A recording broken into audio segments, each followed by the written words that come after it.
Well, hey, welcome to Reanimated, everybody. This is Stuart. I'm in California. Joining me from the East Coast, and I'm not quite sure where, is H.A. Conrad. Are you in Brooklyn? I am in Brooklyn. It's All right. amazing. Brooklyn's great. Brooklyn is great. Fantastic. You've been in Connecticut a lot recently, so I wasn't sure. I have been, but I'm back. Welcome back, and welcome to our listeners who are probably ready to hear something other than Interview with a Vampire. It took us fairly long time to get through season two, just because of our summer hiatus that seems to strike when we least expect it. In this case, mid-series of the review. But we're moving on to other things. This week we are looking at it's gone out of my head. It's called We Are Zombies. The Canadian zomedy. And so we will be talking about that, but we do have a little bit of news to talk about too. And so we will begin there. And we will begin with a couple of trailers that have dropped this week. The first of which was called for a film called The Radleys, coming out of the UK or Ireland, um, starring Damian Lewis Yeah. of Dick Winters fame. And He'll Kelly always, McDonald of Trainspotting fame. oh yeah, that is who she is. Is she not done? Yeah, that's right. She was like the teenager. Hmm. Oh God, I was like, is that the lady from Braveheart? No, it wasn't. It was a different Scottish person. Oh, well, cool. It looks like a fun trailer. It's like a family in witness protection, except they're vampires, or maybe not witness protection. Maybe they're just like trying to fit in as a family of vampires in a town of normies. And then they have it's like a coming of age story, and it's yet again a story where Damian Lewis has to play a straight version of himself and a weird version of himself. Like he plays himself as brothers, I guess. Yeah. But Right, the the trailer dude, at least was pretty good. I was yeah. enjoying it. It's already been released apparently, in the UK, and it's through Sky Films. So I don't know when we're gonna get to see it here, but I hope they do release it soon. This could be really, it seems like a lot of fun. Yeah. So Yeah. And looked like the production value was strong. The vampire stuff that we saw was good. Damian Lewis's wig looked really good. yeah, it looked awesome. All So right. So I think that'll be a fun thing to pop up around October. Hopefully that's the timing that they're going for. There's nothing to suggest when it might come over here, but if it's already out, hopefully it's just a matter of time. And then the other trailer, which we just watched and we're kind of meh about, was for a film called Die Alone, starring Carrie Ann Moss, Frank Grillo, and a young Douglas Smith, who HA was like, I know that guy, and then yes. realized it was from Big Love. So that's it looks like a pretty small cast, um, small-ish production. And the trailer was a little bit dull, I would say, but maybe they just didn't know how to edit together a good trailer. So Canadian film coming out at the Cinefest Sudbury International Film Festival, and then commercial release October 18th. So we will get to see that around Halloween too. And that was actually a zombie outbreak story, but maybe a little more on the sad zombie side of things, like Mm. zombies with plants growing out of them, and less of the scary. Is that what your takeaway was? I wasn't sure. And I wasn't sure. The one thing that did intrigue me about the trailer is that it isn't clear, maybe because one of the characters has amnesia, the big love guy. Yeah. Um, whether that is a symptom of something else. They give a little bit of a, you know, a little bit of a, oh, maybe this is Mother Nature cleansing the earth kind of a thing. Ah, Um, a la Ensight. Remember yeah. that great German Um, one? but this could be that there's it almost, and this does intrigue me, and maybe it's why the trailer was trying to be a little bit um I don't know, unclear. Maybe there's tendencies of like serial killer or something going on here. There is the disappearance of the girlfriend. So with the amnesia guy, I don't know what his character's name is in the film, but he he he's basically like, I don't remember anything. She's like, don't tell anybody that. So you wonder if there's a little bit more going on. So I Hmm. have a feeling there's going to be a twist with Douglas Smith's character, and Carrie Ann Moss knows more than she's saying, but we'll see. Maybe I'm reading a little too much into it. So that actually gets released September 21st, but it's unclear whether that's just at that film festival or whether that's a wider release. So we'll have It to. says commercial release October 18th. Oh, okay. So, so they're, I guess, shopping around some of the like film festivals before they Yeah, I think that's release just it. for the And I would suspect that, they're releasing it. It says like limited release in theater and then direct to video digital. So they're doing that at the same time. So I would imagine it's probably going to be pretty hard to see this in the theater. So, but we'll see. Maybe. Sometimes you see it in New York. Like there's a couple of the little theaters that will have stuff like this. sure, if that makes sense commercially, Yep. maybe it does. Other things going on right now is it's Shaun of the Dead season because of the 25th anniversary of that film. And so there's so much out there about Simon Pegg and Edgar Wright and Nick Frost and their lovable escapades, including articles from AV Club, not only talking about Shaun of the Dead, but saying like, Dawn of the Dead and Shaun of the Dead effectively teamed up to revive the zombie industry. You and I think, have gone on the record in the past saying it was 28 days later and Dawn of the Dead, and we don't really attribute much of the. I mean, I think Shaun of the Dead was there. It was like the cousin, but to me, it was the two serious ones that really helped to kickstart the zombie Yeah, revival. but Shaun of the Dead definitely has its place because of the homage to Romero, and it not just Romero, but mainly Romero, but like just the homage to the zombie genre. Um, I feel like it did it in a way that wasn't overly stupid. It really walked that line, and it was honestly kind of amazing. So I would definitely put that in. I'd put that in with Dawn of the Dead in terms of bringing it into the zeitgeist. The 28 Days Later, I do think was to me the kickoff. And I do think Dawn of the Dead absolutely capitalized upon that idea of the fast zombie. And that's to me, that's really where it started was 28 Days Later, and then um, you know, continues on. And who knew we were going to be talking about it 28 years later, but I kind of love that we are, and I cannot wait to see that. I'm pretty psyched about that one. Wait, what happened 28 years ago in 1996 I don't know. or 1998? Well, you said 28 years. It's been 20 years for Shaun of the Dead. No, no, 28 years later, meaning Oh, that's I see what you're saying. the sequel. I see what you're saying. I can't wait to see that. But 20 years later, yes, Shaun of the Dead and um Dawn of the Dead. And so, yeah, they're doing lots of stuff. They're releasing in the cinemas, all that fun stuff. I definitely think, I don't know, did you see anything about are they doing a re-release of Dawn of the Dead as well? I don't know that I've seen that. I haven't seen much to that effect. Yeah, which is I mean, I don't know that there's much more to do. They kind of shot their shot back when they put out the I think there's a director's cut because it was a Zack Snyder project. So I think there was already a director's cut, and there was the Blu-ray had like a ton of features, all those like behind the scene, not only behind the scenes, but like additional content like newscasts, which I think we've talked about before. There was like a vlog from the perspective of the guy who owned the ammo store. There was Yep. so much stuff that they already put out. I'm not sure that they could really add much to that, but it remains one of my favorite sort of Cold open. Not just, yeah, well, the film itself is great, but then all the extras that came with it, if you got it on Blu-ray back in the day, just were a huge multiplier in terms of value.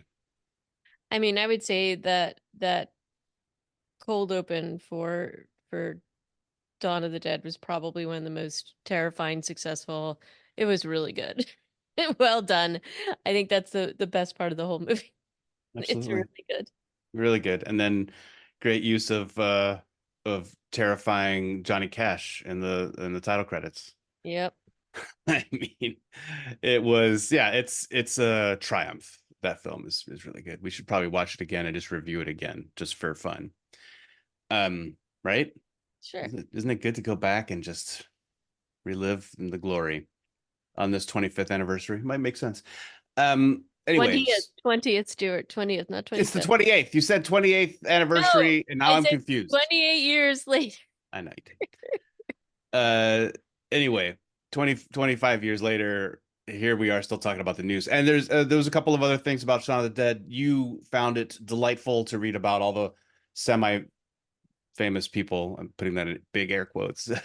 who No, who what went I to like, be extras zombies on that Indy movie. Diggle is pretty famous in the comic book world. But anyway, it was more about the fact that this was such a like, Edgar Wright and Simon Pegg, they had done Space. They had like this like super nerdy, fun following, and Andy Diggle was like, I want to be in their zombie film, and basically got a bunch of people, and that's a lot of the people that appear as the zombie extras, especially in the Winchester scene. So I just thought that was kind of fun. And just, who knew that that's what would, I don't know, that Simon Pegg would be so big later, but you know, just kind of a fun little thing. And the fact that people got to participate in that way, I think is kind of fun. So it was just a little silly article. Um, and then there was also an article you found about this new like Tina Romero has a film coming out. Yeah, Is George Romero's daughter. We had talked about how she was doing something a Yep. while ago. We It, thought it was supposed to be a like a sequel to her dad's films. But I think maybe it is. I mean, it's a zombie film, so maybe it is. But it's a horror comedy, they're calling it, which does a little bit kind of, go off on its own from his stuff. And it's also got a queer angle. So the article on Reactor Mag is talking about the casting, and quotes Romero as saying, "This is the cast of my wildest dreams." In a movie about survival, you gotta love and root for the survival crew. So every single person in this ensemble brings such a special and specific flavor. And these people include Katie O'Brien, who is in The Mandalorian, and Margaret Cho, um, I think of stand-up comedy fame and Fire Island. And then I don't know these other two, but Bridget, Lundy Payne, and Cheyenne Jackson. And so it does sound like it's going to be a little different. yeah, and it sounds like it's based the part of the storyline is that it's like a drag show gone wrong in Brooklyn. So, because she lives in Brooklyn. So, we shall see what happens. But you know, I think that this should be kind of a fun watch. So, let's wait to hear more about that. I didn't see anything about a projected release date. Did you? No, no, I did not, but I also haven't gone digging for it. Queens of the Dead. Yep. So we shall see when that comes out. Yeah. Just looking for it real quick to see if on comingsoon.net. Doobie doo doo. 2025. Hmm. So in 2025, we can look forward to Queens of the Dead from Tina Romero, and I hope it's a huge success. Oh, yeah. And then two just sort of offside mentions. I did watch the trailer for The Vampire Lestat, and I am worried now about the music. It's a little scary. There were some really good moments within it that I thought were hilarious. Wait, is this the one with Sam Reed? Yeah, Is it Sam Reed? yeah. Is he not the Australian actor from Jurassic Park? No, that's Sam Neill. Sam Neill, thank you. So it's just Sam Reed on stage, kind of vamping a lot. Is that the Hmm. one we're talking? The one you sent me, where he's in makeup, and then there's another guy who's like standing in for him, and you're like, "Oh, what is this?" Yep. Yeah, okay. I thought that was pretty funny. Is it Yeah. supposed to be? I think it's supposed to be funny, but there was also parts of it that I was like, "Oh dear." However, I do fully approve of them kind of going with the glam rock thing because I think that's the only thing that they could do with them. What else? Um, Yeah, what else can you do? And right, right. with his personality, the way they've been portraying it, it does kind of track. Yeah. So they're But channeling from David Bowie, but But you Uh, what are you were you hoping for them to sort of like peel off a little bit and go somewhere a little less insane like Anne Rice's novel gets? yeah, yeah, I was hoping a little bit for that, but we'll see what happens. But that's I kind mean, of they could keep this element and change other parts of it that you thought were less immersive. yeah. Uh, So so we'll see. And then the other thing is that Beetlejuice just premiered. And at the film fest it's doing the film festival circuit, and I just there was like stuff like photos of Winona Ryder. There's been a lot of press about it. I find it interesting some of the elements that they have taken and sort of run with, but Winona looks pretty good, so that's kind of fun, and I will probably see this. Although on a rewatch, I don't know that the original Beetlejuice really stood up. But were you ever a fan?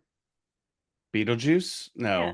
No, I'm not really a fan. Michael Keaton also looks pretty much the same in the makeup, so that's kind of funny. But Weird. Jenna Ortega's in it, Monica Bellucci, Willem Dafoe. So That's a we'll lot of see star how power. it is a lot of star power. So we'll see what happens. And anyway, just thought that that was like a funny little aside. So um, I think that's about it in terms of news. So ready Yeah. to talk about We Are Zombies. Yeah, let's talk about this film. It is a zombie comedy, as we've mentioned. It's from Canada, as we've mentioned. And it was I don't know, like a solid 4.5 to 5 out of 10 for me. How Really? did you feel about it? I would probably rate it lower than that for me. Lower, even lower than that. Yeah. Okay. I mean, it had a couple of laughs. It had a plot, but I think it was not a tight script, and it Oh, even though it was like an hour and a half, it was fairly short. It was slow and dragged in a lot of places. Is that yeah, accurate? Yeah. agree. I Um, think the main cast did a decent job of their acting stuff. It was just I think the script really let them down, and then the how they decided to edit it together. yeah, and it was just like not enough. It was not tight. I think that the actors were fine. Um, and I think it really relied on a like it almost felt like it was trying to be like a raunchy zombie comedy, and like I don't even know how to describe it, but it just didn't really go where I think maybe it was intended to go. It just was not. I think the actors were doing the best with the material that they had, and there were Yep. like definitely a few moments, but um yeah, and just to give you the premise, this is a world in which, the living impaired is what they call them, are people that have come back from the dead. They don't eat people. At I thought least, this was actually good. This is original, and this yeah, was a decent world building sort of thing to introduce. They could have done more with it. yeah, But the zombies, they don't call them zombies, but they're zombies. They just come back and they just exist and they like kind of gum up the world. So now the world is overpopulated. They talk about that a few times, but they don't really show us how the world is overpopulated and how like maybe jobs are harder to find or anything like that. right. But that's a cool premise for a zombie movie. Yeah, and I Yeah. liked that premise that, people were basically there was like a lot of, and it actually weirdly reminded me a little bit of In the Flesh in certain ways, because there's this sort of a corporation that stepped in to provide services related to these living impaired people. They kind of go around and collect them when people are tired of them. Like it creates a lot of interesting dynamics that I don't think that they capitalized enough upon, honestly. Correct. Yeah. And they were trying a little too hard. Honestly, there could have been a lot of really kind of cool ideas related to this. But one of the things that they do talk about is just that the fact that the living impaired don't ever have to sleep, and so like they don't really you don't have to pay them, although they still do. There's this one point in the beginning where one of them is coming around asking for money, and the commentary is, oh well, they don't know what else to do in their life. That's all they did while they were alive, is trying to make money, so they don't really know what else to do. I guess they do make money, so they I get mean, paid. yeah, the cashier at that fast food place where Freddy is getting milkshakes Right. is a zombie too. So it's a little curious, yeah. Like, and then there's a whole sex worker Hmm. thing where people are clearly making money as zombies.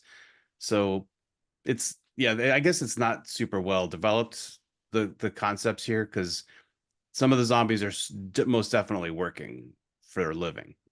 But it's not clear whether they're being taken advantage of or not. Yeah. So it's that too. So Well, I mean, lots. it's what fast food cashiers and sex workers, they're 100% getting taken advantage of. Well, but the sex worker is being sort of held captive. Yeah.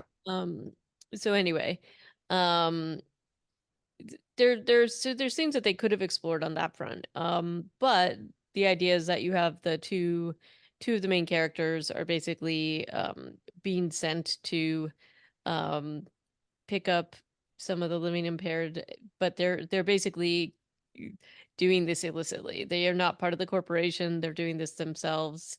Um, To they're sell the zombies to a local artist who does performance art with zombies. and then this was Yeah. one interesting thing is that the family sign sort of an agreement saying that whoever gets them can do whatever they want with them, that they don't have rights at that point. So that's kind of an interesting concept that if the family says that, then suddenly they can, the performance artist or whoever can do whatever they want with them, and they don't have the rights that other people do. So that's kind of a thing they didn't really get into as much. It's kind of obvious that they're being exploited and treated poorly. Um, but that's kind of an interesting concept. Uh, There were a ton of cool concepts here. If it was maybe released as a show and they had the time to do an in the flesh treatment of it and tried to be funny less of the time, yeah, I think they had a lot of chances to make a fascinating world out of this. And then but yeah, they had all these cool ideas and then they were like none of the characters except for Hannity are there to be serious. r- Maybe Maggie, but even Maggie is like barely there to be serious. right. And Hannity is the basically the head of Coleman's corporation retirement services. And but he's not the owner. Coleman's the owner, and he's coming up. So there is an idea that they're coming up with ways to quote unquote manage the zombies. And I don't know, this was another part that was like, did they develop this enough? It wasn't totally clear what he was trying to do. Um, like with their experimentations, like was I they think had an he was trying my interpretation was he's trying to create the perception that zombies are dangerous so that they could just kill them instead of giving uh, them rights and jobs. yeah, I thought they were just trying to either kill them off or whatever. But um in any case, he and Coleman have slightly different thoughts on this. His Project Zoltan goes off the rails where like it basically explodes zombies' heads and then eventually turns them into the like kind of dangerous zombies that we know and so but that I don't think was executed incredibly well. No, that doesn't also happen until the third act, and so you're kind of Right. like wondering when the movie is going to have a point. Like the most of the dramatic tension is supposed to be that Coleman has gotten wise to Freddie and Carl are hapless heroes in small h and quotes Mhm. who have been stealing their pickups, and now that's cost the Stanley and Rocco, the two enforcers of Coleman, who typically go around and collect the people. Mhm. They're out 25 grand, and so Hannity has tasked them with getting that money back, or he's gonna like garnish their wages. Right. So that's like, and so there's a tension there where these two beefy enforcers are going after our two kind of dweeby heroes and end up kidnapping their grandma, Carl's grandmother. And then, the subplot is that Freddie has the hots for Carl's sister. Hmm. And, there's just not a whole lot there to latch onto. Their grandmother is like a cute old lady, but there's, there's just not a lot of humor that No. really lands. Stanley is I don't who's he played by? He does a good job. Like he's a good actor, But he's also there just for laughs for the most part. Right. Patrick Abelard. So yeah, you got Carl is played by Alexander Nachi. Freddie Merckx is played by Derek Johns. Oh, I guess his last name is Merckx. That means that's his van. Hmm. And Maggie, Carl's sister and Freddie's love interest, is played by Megan Peta Hill. Um, and the three of them are most of the screen time, Hmm. and they kind of just bounce off of the scenery and are fumbling their way through the plot of this film, which unfortunately is just one of its weakest elements. Um, were there any moments where you thought that the humor actually landed for you? Not really. I just feel like it wasn't like I just didn't it didn't it just felt so honestly just kind of like painful and dragging that I just couldn't really get into it. I kind of liked Freddy's alter ego of the Wild Gringo, his luchador alter ego. uh, The first time we met the Wild Gringo, he busts into Carl's room while he's trying to jerk off to Zilfs.com. So the humor was kind of immature, but it was mildly amusing that he's getting suplexed with lotion all over his hands. I don't know. I thought that was kind of funny. Interestingly, this got a lot of like really good reviews generally. Yeah. Which I Well, not was a lot. I think of the well, what is it on Rotten Tomatoes right now? I I think it mean, had a does it hundred have percent positive but there were critical. only five people that Yeah, reviewed. but only five of them. But some people actually put it like in the same line as like Fido, and which I don't really agree with. I don't think it's even close to that. But I guess like giving it a some kind of a I'll give it some kudos for effort, but it just wasn't my cup of tea. Um, and I do think that if the editing had been a little bit tighter, maybe I don't know, it felt almost like there were two like the sort of parallel storylines that were happening, the one with them and their sort of plot and their blackmail thing with the other two like body collectors was a little like I don't know that all and then the bigger one with the corporation as a whole. I don't think the micro and macro storylines necessarily made a lot of sense, and I think it could have been edited in a way that made those a little tighter. Yeah, honestly, I think the big picture's plot was more interesting. Like we said, the world building, the Coleman stuff was more interesting. The ransom stuff and the going back and forth between Stanley and the our heroes was less interesting. Yeah, But unfortunately, that was the majority of the film. right. And then I actually felt like at the end of it, that was where it actually started to get interesting. And so essentially the the gas, the Project Zoltan gas is released, and the zombies, the living impaired, do start to go truly zombie in the traditional sense. And our heroes, anti-heroes, whatever you want to call them, are kind of like nonchalantly eating burgers, and it turns out that the whole world, this is like the real zombie apocalypse. And I thought that that was kind of fun, but Yeah, the I end was almost well, the end but was I pretty good. almost but I almost thought that that could have been like if they had started out and basically made that the majority of the film, that would have been a lot more interesting. Um, but you know, but yeah. Yeah. So that's all I really have to say. I know it's like not a ton. What are I mean, it's definitely like a beat like a kind of like silly horror film. It's not meant to be taken seriously, so I am giving it some credit for that. But and definitely there were certain like lines or scenes that were definitely kind of funny and very like that one of the ones is where they, kind of accidentally hit a zombie and the cop comes to help them. They're wanted by the police and they like think that he's going to be after them and instead he's like helping them get the zombie out of their tire, which was really disgusting and probably one of the most effects that they had in the film. So I thought that that was kind of like a fun scene. And I just and there were moments like that that were really great, but as like a whole, it just felt like it needed just a little bit more like story tightening. I don't even know. Yeah. I also liked it when Rocco accidentally shot himself. Yeah. It took away a lot of the stakes when people would get killed in this movie and immediately reanimated as a zombie without almost any loss of their character. They could still talk. They just had contacts in their eyes.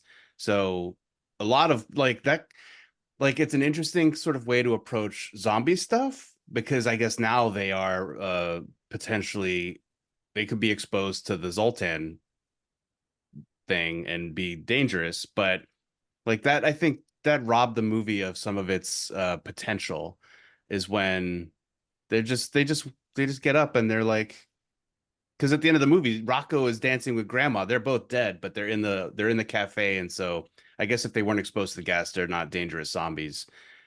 That would suggest that there's a lot of non-dangerous zombies out there because only the ones exposed to the gas in the nightclub were the ones who got turned, right?